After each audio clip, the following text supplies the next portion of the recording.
Fala aí, galera, beleza? Aqui é o professor Jader Soares de Biologia e nós estamos aqui no nosso 10º vídeo da nossa playlist sobre DNA e RNA.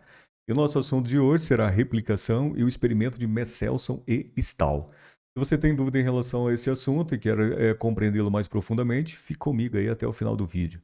E se você tem gostado dos vídeos, por favor, deixe aí o seu like, se inscreva no canal, deixe aí também seus comentários e não se esqueça aí de ativar o sininho para que você receba as notificações dos nossos próximos vídeos.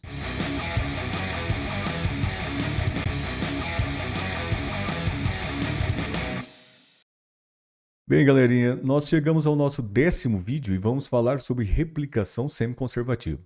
Mas é importante eu dizer a vocês que o nosso vídeo de número 9 foi justamente sobre replicação, que é um processo de produção de DNA a partir de DNA. E que nesse vídeo, no vídeo de número 9, eu falei para você e terminei o vídeo te explicando por que a replicação é semi-conservativa. Então, se você não ouviu, volte lá e veja, porque com certeza ele será primordial para você continuar entendendo este vídeo daqui. Então é o seguinte, olha aqui. Então, a replicação semi-conservativa era uma hipótese até por volta do ano de 1958, quando Mendelssohn e Stahl publicaram, dois cientistas aí, publicaram um artigo que definiram e provaram que efetivamente a replicação era semi-conservativa. Agora, o que eles fizeram e como eles fizeram é o que eu vou te mostrar. Então é o seguinte, a primeira coisa que você precisa notar é que eles trabalhavam com bactérias. Então eles trabalhavam com E. coli, que é Escherichia coli, que é uma bactéria muito comum em intestino de diversos animais, inclusive o nosso. Aí é o seguinte, a primeira coisa é que eles cultivavam essas bactérias em um meio cuja única fonte de nitrogênio era o N15, que é um isótopo aí conhecido como nitrogênio pesado, então N15. Só que a partir disso, você tinha então uma transferência dessas bactérias que inicialmente eram cultivadas em meio N15 para um meio cuja única fonte de nitrogênio é o N14, que é considerado aí como sendo o isótopo leve do nitrogênio. Então aí, a partir disso, é isótopo pesado, N15, isótopo leve, N14. Só que você tem que lembrar, lógico, nós estamos no nosso 10º vídeo da nossa playlist sobre DNA e RNA, e essas moléculas são ricas em nitrogênio. Então, portanto, é o seguinte, esse N15 ele será incorporado ao DNA dessas bactérias quando elas estão em um meio cuja única fonte é N15. E se elas estão em um meio cuja única fonte é N14, esse N14 será incorporado ao DNA dessas bactérias. Lembrando que toda vez que a bactéria vai se reproduzir, ela vai replicar o seu material genético, ela vai duplicar o seu material genético. Agora é o seguinte, quando nós pegamos aqui, a primeira coisa, o primeiro passo do experimento de Mendelssohn e Stahl para provar que a replicação era sempre conservativa, eles cultivavam então as bactérias em um meio cuja única fonte era N15, então vou considerar ali meio N15, a partir de agora eu vou falar só assim.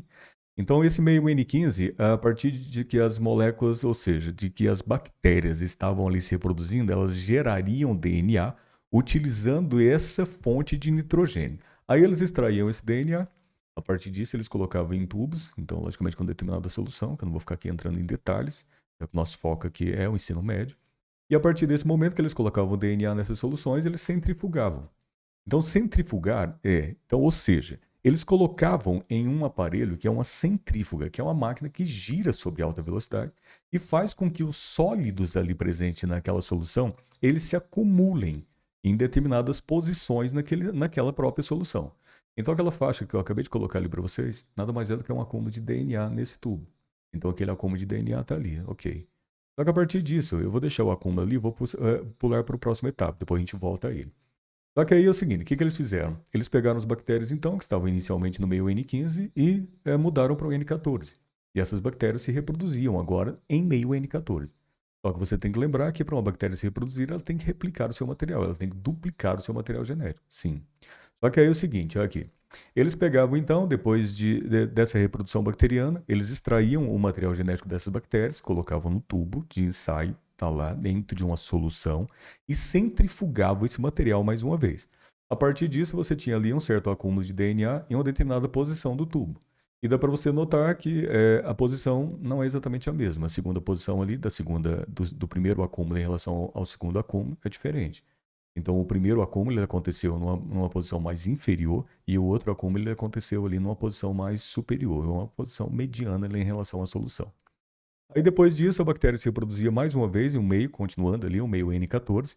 Aí sim, você tinha ali a extração do material genético, coloca-se uma solução, centrifuga esse material, aí a partir disso o DNA se acumula, só que esse DNA agora ele vai gerar duas faixas. Uma faixa que tem a mesma posição da segunda ali e uma outra faixa que é superior. Então, diferente de todas as outras que eu te mostrei até agora.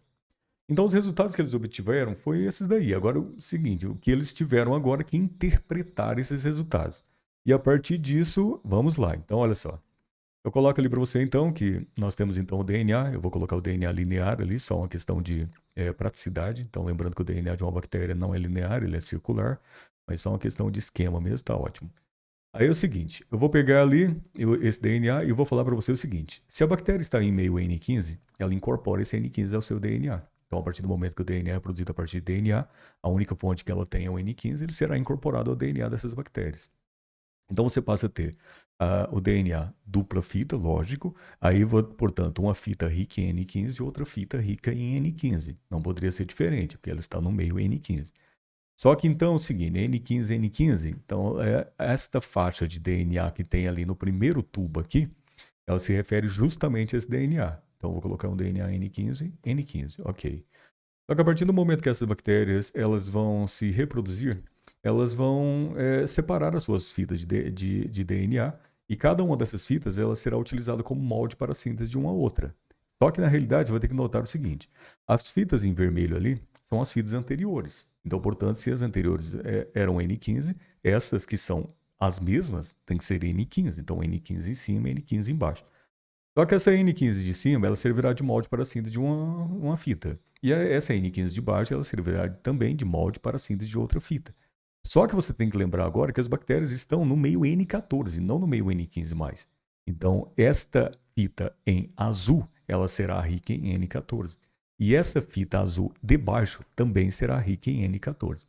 Então você tem ali duas moléculas que ficaram duas moléculas mistas, né? Então você tem uma fita que é rica em N15 e outra fita que é rica em N14. Então eu poderia falar para você que ela tem uma densidade menor do que N15 e N15, já que N15 e N15 são isótopos pesados, tem um neutro a mais. Então, portanto, N14 e N15 tem uma densidade intermediária, então, portanto, ela ficou um pouco acima. Ou seja, quanto mais denso o material for, mais profundo ele vai. Quanto menos denso ele for, menos ele vai profundo quando o material é centrifugado. Isso é o normal de acontecer, né? Agora é o seguinte, olha aqui. Então eu vou colocar ali para você que aquela faixa de DNA ali um pouco acima representa o DNA ali, que seja N15 e N14. E aí é o seguinte, essas bactérias vão agora se reproduzir novamente, ou seja, vão replicar o seu material genético. E a partir disso, ainda em meio N14. Então eu vou pegar ali, vou abrir as fitas do ADN, sim, fita de cima, fita de baixo. Lembrando que as fitas são as fitas anteriores, das moléculas anteriores, lógico. Então, portanto, você tem ali em vermelho N15 e em azul eu tenho N14. Eu só tirei o N ali só para não entulhar demais. Então, tá ali N15 e N14. Só que você vai pegar então a fita de cima e vai utilizá-la para sintetizar uma outra fita.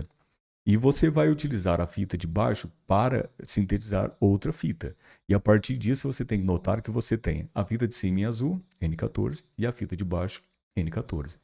Só que deu para você perceber que a primeira molécula de cima, ela tem uma fita N15 e outra fita N14. Já a molécula de baixo, ela tem N14 e N14. Então, logicamente, ela é formada das duas fitas tem N14, ou seja, formadas basicamente pelos isótopos leves. Então, se você pega em questão de densidade, ela é menos densa ainda do que N15 e N14 e menos densa do que N15 e N15, com certeza. Aí eu vou pegar essa outra molécula de DNA e vou colocar para você, vou dividi-la, vou segmentá-la, vou separá-la porque eu vou realizar a replicação a partir dela. Só que ali você tem então uma fita de cima N14, a fita de baixo N15. A N14 de cima vai servir de molde para a síntese de outra, a N15 de baixo vai servir de molde para a síntese de outra. Aí você tem então N14, as duas, porque a única fonte de nitrogênio que a bactéria terá é N14. Então você forma ali duas moléculas que são exatamente iguais às duas que eu havia formado para você inicialmente, entendeu? Então, basicamente é o seguinte, em relação a isso, eu vou lá e falo para você o seguinte, ó, essa faixa de DNA ali mediana, ela representa ali as moléculas de DNA que são N15 e N14, que tem uma densidade intermediária. E a partir do momento que você pega, então, você tem essa faixa superior que representa o DNA N14 e N14. Com certeza é o menos denso. Então, a interpretação desses resultados aqui mostraram e provaram que a replicação é semi-conservativa. Ou seja, uma molécula de ADN ou de DNA produz duas outras moléculas, só que obrigatoriamente você tem que notar o seguinte: essas duas fitas aqui, elas têm a capacidade de se separar e formarem duas moléculas aqui, só que essas duas moléculas você tem uma fita original e uma fita nova, ou seja, uma fita antiga e uma fita nova. Sim, essa fita antiga eu estou me referindo a essa, que basicamente é N15, e essa fita nova é N14. E que, portanto, quando você pega então aqui da mesma maneira, então uma molécula de DNA produz duas. Então essa fita aqui seria a fita antiga, a fita original, e essa fita aqui seria recém-sintetizada. Só que você não tem aqui as duas N15 e N15 juntas. Não, e você não tem N14 e N14, não. Então você tem N15 e N14, N14 e N15. E a mesma coisa acontece aqui. Agora, assim, se você quisesse mudar, pegar, ó, eu vou transferir novamente para o meio N15, pode ficar à vontade. Aí você pega, então, as fitas que você for produzir, você utiliza a fonte de nitrogênio que a bactéria está. Então, eles podem colocar de várias formas. Ok? Então, galerinha, é isto. Então, espero que eu possa ter aí ajudado você a entender mais ainda sobre DNA e RNA. É isso. Fiquem bem. Um grande abraço.